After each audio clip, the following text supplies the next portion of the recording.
IT job కోసం try చేస్తున్నారా? Coding tutor లో ట్రైనింగ్ తో పాటు స్టైఫండ్ అండ్ 100% జాబ్ గ్యారంటీ. నమస్తే, వెల్కమ్ టు సుమన్ టీవీ. నేను మీ సాయి. తెలంగాణ రాష్ట్రంలో ముఖ్యంగా హైదరాబాద్లో హైడ్రా చేస్తున్నటువంటి కార్యక్రమాలతో ఒక్కసారిగా రాజకీయం మరింత హీట్గా మారినటువంటి పరిస్థితి. ఎవరిని వదలము, ఏ పార్టీ వాళ్ళని వదలను, నా కుటుంబ సభ్యులైన వదలమంటూ ముఖ్యమంత్రి రేవంత్ రెడ్డి ఇచ్చినటువంటి క్లారిటీతోటి హైడ్రా మరింత స్పీడ్గా వెళ్తున్నటువంటి పరిస్థితి. హైడ్రాకి బ్రేకులు లేవా?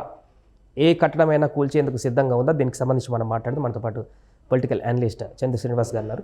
సార్ నమస్తే. సో హైడ్రా కన్వెన్షన్ కూల్చివేత తర్వాత అసలు ఎవరి మాట వినదు హైడ్రా అనేటువంటి ఒక సంకేతాన్ని ఇచ్చింది. బట్ ఆ తర్వాత నుంచి అంత పెద్దగా మరలా ఎక్కడ యాక్షన్ తీసుకుని చిన్న చిన్నవి కూల్చేస్తున్నారు, కానీ అంత భారీ ఎత్తున పెద్ద వ్యక్తుల కూల్చివేతలు అయితే జరగలేదు. సో హైడ్రాకి ఎవరైనా బ్రేకులు వేస్తున్నారా, లేకుంటే అదే స్పీడ్తో ముందుకు వెళ్తుందా? బ్రేకులు ఎక్కడ కనపట్లేదు, కాకపోతే అతి చూసి వ్యవహరిస్తున్నారు.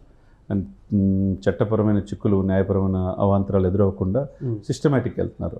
ఒకటి హ్యుమానిటేరియన్ కౌంటర్స్ కూడా చూస్తున్నారు. ఒకవేళ స్కూల్స్ లేదా కాలేజీలు ఉన్నాయి కనుక అంటే కనుక వాళ్ళ యొక్క అకాడమిక్ క్యాలెండర్ దెబ్బతినకుండా అతి చూసి టైం ఇచ్చేసి కూలగొడతామంటున్నారు. ఇక్కడ నిన్న మీరు అన్నట్టండి ఈ స్పీడ్ ఎలా ఉందంటే, మనకి ఫాస్టెస్ట్గా ఇప్పుడు శతాబ్ది ఎక్స్ప్రెస్ లాగా ఫాస్టెస్ట్ ట్రైన్ అని చెప్పేసి మనం అనుకుంటాం. వందే భారత్ ఎక్స్ప్రెస్ వచ్చింది ప్రదేశ్లో. ఆ విధంగా ఒక లైన్, ఒక రూట్ మ్యాప్ అనేది క్లియర్ కట్గా హైడ్రాకి డిసైడ్ అయిపోయారు.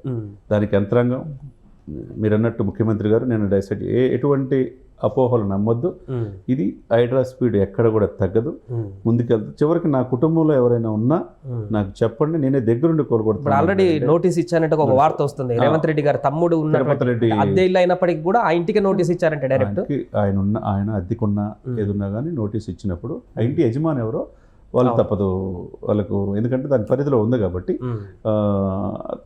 Rule is rule for all. అందులో పట్నం మహేందర్ రెడ్డి గారు చెప్తున్నారు, చాలా చక్కగా హైడ్రా పనిచేస్తుంది, అవసరమైతే నాది ఉంటే నాది కూడా కొట్టేసాను అంటున్నారు. ఇప్పుడు ఎవరికి వాళ్ళు ఇక్కడ ఏంటంటే బీజేపీ లేదు, కాంగ్రెస్ లేదు, టీడీపీ లేదు సార్. క్లియర్గా క్లారిటీ ఉంది. హైదరాబాద్ని సుందర నగరంగా తయారు చేసుకోవాలి. ప్రపంచవ్యాప్తంగా పెట్టుబడులంతా హైదరాబాద్ రావాలి అంటే, ఐటీ పరిశ్రమ దినదిన ప్రవర్ధమానం ఎలగాలంటే, లక్షలాది మంది ఉద్యోగాలు కావాలంటే హైదరాబాద్ బాగుండాలి. హైదరాబాద్ బాగుండాలంటే ప్రకృతి సమతుల్యం ఉండాలి, చెరువులు నీళ్లు ఉండాలి, సాగునీరు తాగునీరు ఉండాలి, చెరువు రోడ్లు కాలువలు అవ్వకూడదంటే డ్రైనేజ్ సిస్టమ్ మీద అక్రమ కట్టడాలు, నాలాల మీద కట్టడాలు, పార్కుల్ని ఆక్రమించుకోవటాలు ఇవన్నీ కాదు కదా. ఇప్పుడు హైదరాబాద్లో ప్రతి ఒక్కడు 3,000 4,000 ఉద్యోగం సంపాదించేవాడు కాడి నుంచి 4 లక్షల వరకు హ్యాపీగా ఉంటాడు. వాతావరణం బాగుంటుంది, డెక్కన్ ప్లాట్లో ఉంటుంది, అందరిని హక్కును చేర్చుకునేది. ఇప్పుడు ట్రాన్స్పోర్ట్ ఫెసిలిటీస్ కూడా చూడండి, ప్రపంచం అంతా హైదరాబాద్కి ఎందుకు చూస్తుంది. కానీ దశాబ్దాల నుంచి ఏంటంటే ఆక్రమణలకి గురయ్యి కుచించుకుపోయింది హైదరాబాద్. దీన్ని అరికట్టకపోతే ఎక్కడో చోట ఎవరొక్క చోట అడ్డుకట్టేయాలి. దానికి బీజం వేసి ఒక నడుము బిగించింది రేవంత్ రెడ్డి గారు అని చెప్పుకోవాలి. దానికి తోడు సమర్థవంతమైన ఆఫీసర్ని హైడ్రా కమిషనర్ రంగనాథ్ గారిని అపాయింట్ చేయటం. ఆయన రూల్ ప్రకారం వెళ్తాడు, ఎవరికి భయపడే వ్యక్తి కాదు. ఆ దిశగానే మొన్నటి వరకు 40 కట్టడాలు దాదాపుగా మొదట పల్లం రాజు గారితో స్టార్ట్ అయ్యి కాంగ్రెస్ పార్టీ సీనియర్ నాయకులు, మిగతా బీజేపీ లేదు, కాంగ్రెస్ లేదు, ఎవరినైనా కూలగొట్టేస్తున్నారు. మానవతా దృక్పథంతో ఏదైతే స్కూల్ పిల్లలు కాలేజీలు తప్పితే ఇక్కడ సల్కం చెరువు ఉంది, ఫాతిమా మెడికల్ కాలేజ్, తర్వాత ఫాతిమా ఓవైసీ ఉమెన్స్ కాలేజ్, ఇట్లా 2016 నుంచి 2021 వరకు ముఖ్యంగా బీఆర్ఎస్ ప్రభుత్వంలో ఈ కట్టడాలు జరిగినాయి. ఎప్పుడు లేని విధంగా 10 సంవత్సరాలు వారు పరిపాలించారు కదండి. ఈ 10 సంవత్సరాల లాస్ట్ 4 ఇయర్స్లో విపరీతమైన కట్టడాలు, ఎక్కడ చెరువులు, ఇది సుందరవనం, తర్వాత ఈ పార్కుల్ని అభివృద్ధి చేస్తామని చెప్పి దాని మాటున చాలా అన్యాయానికి, అది ఆక్రమణకు గురైంది. అది నువ్వు నేను అని లేదు, తన మనం లేకుండా చేశారు, అడ్డు ఆపు లేదు, మళ్ళీ మేమే వస్తామనే ఆలోచనతో ఆ విధంగా ఎక్కడ ఖాళీ కనపడితే జాగా ఆక్రమించుకుంటారు. దాన్ని ఇప్పుడు డెఫినెట్గా ఫస్ట్ ఏంటి, జంట జలాశయాలు, ఉస్మాన్ సాగర్, హిమాయత్ సాగర్, ఇది నీళ్ళు అందించాయి. ఆ రోజు మోక్షంకొండ విశ్వేశ్వరయ్య గారు ఈ యొక్క వరద నీటిని కట్టడి వేస్తే ఈ జలాలు నగరానికి అందుబాటులో ఉండే ఉద్దేశంతో ఆయన ఇంజనీర్ గారు ఆయన ముందు చూపుతో చేసిన పని. వీళ్ళు ఏం చేస్తున్నారు, ఇప్పుడు దాదాపు 11,000 కట్టడాలు ఆ గడ్డిపేట పరిసర ప్రాంతాలు జంటనగర జలాశయాల చుట్టూ అక్రమంగా ఫామ్ హౌస్లు కట్టుకుంటే దాంట్లో వ్యర్థాన్ని వీళ్ళు వదులుతున్నారు. ఆ వ్యర్థంగా వదిలిన నీరుని హైదరాబాద్ సరఫరా అవుతుంది. అది ఎంతవరకు కరెక్టు? అది కరెక్ట్ కాదు కదా. దాన్ని ఫస్ట్ హైదరాబాద్ని మొత్తం కంప్లీట్గా చేంజ్ చేస్తూ ఉన్నాడు. ఆ దిశగా ఫుల్ పవర్స్ ఇచ్చారు. నిన్న కూడా 2-3 అమీన్పూర్ చెరువు కావచ్చు, ఇంకోటి చెరువులో కూడా రంగనాథ్ గారు పోయి సందర్శించి మార్కింగ్ చేస్తున్నారు. ఎక్కడ జన్వాడ ఫామ్ హౌస్ కేటీఆర్ గారిది అని చెప్పారు, దానికి కూడా అక్రమం గురైందని అది కూడా వదిలిపెట్టమంటున్నారు. ఎక్కడ చెరువుల్లో ఆక్రమిస్తే స్టెప్ బై స్టెప్ తీసుకుంటా ఉన్నారు. ఈ విధంగా చూసుకుంటే జంటనగర్ జలాశయాన్ని కాపాడుకోవటం, తర్వాత చెరువులను కాపాడుకోవటం, ఆక్రమణలు గురైన ఎక్కడికక్కడ వాళ్ళకి నోటీస్ ఇచ్చి పడగొట్టడం, వీటి విషయంలో హైదరాబాద్ పోలీస్ స్టేషన్స్లో కూడా రాబోతున్నాయి. ఫుల్ ఫోర్స్ ఎఫ్ఐఆర్ అక్కడే ఉండబోతుంది. తర్వాత దీన్ని ఇంకా outer ring road, inner ring road అవతల ఉన్న గ్రామాలను కూడా హైదరాబాద్ పరిధిలో తీసుకొస్తున్నారు.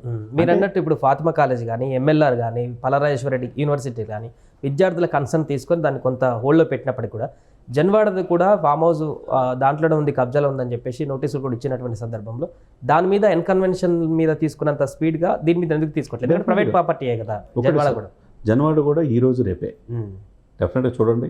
ఈ 2 రోజులను Janwada farm house already irrigations కావచ్చు, తర్వాత మొత్తం అక్కడ ఉన్న అధికారులంతా 2 రోజుల నుంచి సర్వే చేస్తున్నారు. అది పూర్తిగా ఆక్రమణకు గురైంది, అది ఎఫ్టీఎల్ కావచ్చు బఫర్ జోన్లో ఉన్నదని చెప్పి తేలిపోయింది. డెఫినెట్గా అక్రమ గురైంది అన్నారు. డెఫినెట్గా ముఖ్యమంత్రి గారు ఆ విషయంలో ఎటువంటి ఉపేక్ష ఉండదు. ఈ 2 రోజుల్లోనే జన్వాడ ఫామ్ హౌస్ కూడా ఎంతవరకు అక్రమ గురైందో అంతవరకు కొట్టేస్తారు. ఆ తర్వాత మీరు అన్నట్టు కొంతమంది పేద పిల్లలు చదివిస్తున్నారు కాబట్టి ఆ హ్యుమానిటేరియన్ గ్రౌండ్స్లో మానవతా దృక్పథంతో ఆ పిల్లల చదువు ఇబ్బంది కలగకుండా కొద్ది టైం ఇచ్చేసేసి అది సల్కంచెర్లో ఆక్రమణ 70% అంటే 12 బిల్డింగ్లు వచ్చినాయి అక్కడ. మజ్లిస్ పార్టీ వాళ్ళు అక్బరుద్దీన్ ఓవైసీ కానీ వీళ్ళు ఆక్రమించి, రాజా సింగ్ కూడా బీజేపీ నుంచి కూడా పూర్తి సపోర్టు, ఎక్కడ ఉపేక్షించారు, జేసీబీలో అవసరమైతే అంటున్నారు. కాబట్టి ఇక్కడ ఏంటంటే ఎవరిని ఇక్కడ పార్టీలు కాదు, పార్టీల యొక్క ఇది తీసుకురావద్దు దీంట్లో. హైదరాబాద్ అభివృద్ధి నెక్స్ట్ మనతో పాటు మన బిడ్డలకి మంచి జనరేషను, మంచి ఆక్సిజన్ ఇవ్వాలి, మంచి వాతావరణం వేయాలనే ఆలోచనతో రేవంత్ రెడ్డి గారు తీసుకుంటుంది. ప్రతి ఒక్కరు అప్రిషియేట్ చేస్తారు. దాంట్లో భాగంగా నారాయణ గారు కూడా చూడండి, నిన్న ఆంధ్రప్రదేశ్లో హైడ్రా అంటే వ్యవస్థ ఆంధ్రప్రదేశ్లో కూడా కావాలి అంటున్నారంటే, అంటే చుట్టుపక్కల అదే కాకుండా ఎమ్మెల్యేలు అందరూ కూడా వినత పత్రాలు ఇచ్చి ముఖ్యమంత్రి గారికి ప్రతి జిల్లాలోనే హైడ్రాని విస్తరించమంటున్నారు. అంటే ఇది ఎంత ఇది వచ్చిందంటే ఈ 1 మంత్లో సామాన్య మానవుడికి ఒక ఊరట. ఇప్పుడు కష్టపడతారు సార్, భవిష్యత్తును కాపాడుకునేటువంటి ఒక ప్రణాళిక అనుకోవచ్చు. డెఫినెట్గా ఇప్పుడు కసితో ఉంటారు, ప్రతి ఒక్కరు రూపాయి పోగు చేసుకొని ఇల్లు కొనుక్కోవాలనుకుంటారు సార్. అది పూర్తి కాకముందే ఆక్రమణలు గురవుతూ ఉంటే కోట్లాది రూపాయలు ఈ రెక్కలు దొరికి ఈ భూములు అట్లా ముందుకెళ్తూ ఉంటే వాళ్ళ చేతిలో 10 to 20% ఉన్న ఆ ధనికుల చేతులతోనే 100 ఎకరాలు ఇలా ఆక్రమించి గురై ఉండి మ్యూటేషన్ చేసుకుని అన్ని చేసుకుంటుంటే ఎంతవరకు సమంజసం? దీంట్లో చిన్న సమస్య కూడా ఉంది శ్రీనివాస్ గారు. అంటే చాలామంది అమాయకులు, మధ్యతరగతి వాళ్ళు తెలియక ఎవరు అమ్ముతే కొనుక్కున్నటువంటి ప్లేసెస్ కూడా ఉంటాయి ఆక్రమణకు గురైనటువంటి. ఎంతో కష్టపడి జీవితాంతం కష్టపడి 30,000-40 లక్షలు పెట్టి కొనుక్కున్నటువంటి ల్యాండ్ ఇప్పుడు ఆక్రమణ అని చెప్పేసి వాళ్ళని కూల్ చేస్తే వాళ్ళు జీరోకి పడిపోయేటువంటి అవకాశం ఉంటుంది ఆ మధ్యతరగతి వ్యక్తులు. అలాంటి వాళ్ళకి ప్రభుత్వం ఏమన్నా ఇనిషియేటివ్ తీసుకుంటారు? అది కూడా ఏంటంటే మధ్యతరగతి ప్రజలు అంత తెలియక ఇచ్చారు. వాళ్ళకి ఆల్టర్నేట్ చూపించి వాళ్ళకి ఏ విధంగా దీన్ని సరే తెలుసో తప్పు జరిగిపోయి కొనొచ్చు, వాళ్ళు ఏంటంటే వాళ్ళ జీవితకాలం సంపాదించిన డబ్బులతో కొంటారు తక్కువ రేటుకి వచ్చిందని. దాన్ని మాయ చేసి ఎట్లా అన్ని పర్మిషన్లు తీసుకొచ్చి వాళ్ళకి తెలియక కొంటారు. వాళ్ళకి ఏదో ఒకటి ఆల్టర్నేట్ ప్రభుత్వం చూపించిన తర్వాతే వాళ్ళు కొడతారని చెప్పి అంటున్నారు. అంటే ముందు యొక్క ప్రణాళిక ఏంటంటే హైదరాబాద్ది చెరువులు ఆక్రమించుకున్న వాళ్ళని, తర్వాత జంట నగరాలకు జలాశయాలను అందించే గడ్డిపేట పరిసర ప్రాంతాలు కావచ్చు, ఈ 10,500 చదరపు కిలోమీటర్ విస్తీర్ణంలో ఎక్కడైతే చెరువులు, నాలాలు, కుంటలు ఆక్రమించుకొని ట్రాఫిక్ కావచ్చు ప్రకృతిని విధ్వంసం చేస్తున్నారో వాళ్ళని మాత్రం ఉపేక్షించేది లేదు. ముందు హైదరాబాద్ పరిరక్షణ అంటున్నారు, చెరువులు వెతుకుతారు. ఆ తర్వాత స్టెప్ బై స్టెప్ వచ్చిన తర్వాత మీరున్నట్టు సామాన్యులు అపార్ట్మెంట్ కొనుక్కునే వాళ్ళు వాళ్ళని ఏదో ఒకటి ఆల్టర్నేటివ్ వాళ్ళకి రాజీవ్ గృహ అని చెప్పి చాలా ఉన్నాయి. ఆ విధంగా ప్రభుత్వం ఇచ్చి వాళ్ళకి అన్యాయం జరగకుండా, ఎందుకంటే సామాన్య మానవుడికి అన్యాయం జరగకూడదు.